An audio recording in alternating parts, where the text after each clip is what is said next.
Chapter 3, Mishnah 3. The last two Mishnahs taught a rule that a tame food that is exactly the size of an egg cannot make the liquid coming out of it tame.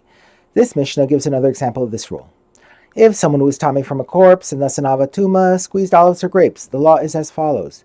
If the olives or grapes were exactly the size of an egg, the liquid that came out is tahor, provided that the tame person did not touch any place of liquid, i.e. any place where there is oil or grape juice.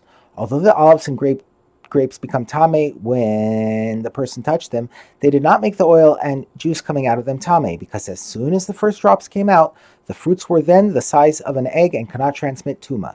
The oil and grape juice therefore remained tahor as long as the person did not touch them. However, if the grapes or olives were more than the size of an egg, the juice is tame even if the tame person was careful not to touch it, because as soon as the first drop of juice came out of the olives or grapes, it became tame from touching them, while they were still the size of an egg. That drop then makes all the rest of the juice that comes out tame.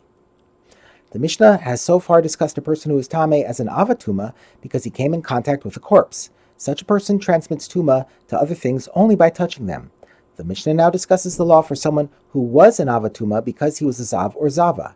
Such people transmit tuma not only by touching things, but also by carrying or moving them even without touching them. If the tame person was a zav or zava rather than tame from a corpse, then even if he squeezed just a single olive or grape, the juice that comes out is tame. This is because as soon as the first drop came out of the fruit, it becomes tame by being carried by the zav or zava. Since the juice became tame directly from the zav or zava, the size of the fruit makes no difference. Similarly, if a zav milked a goat, the milk is tame. This is because as soon as the first drop of milk came out, it became tame by being carried by the zav as he milked the goat. This drop falls into the bucket with the rest of the milk and makes all of it tame.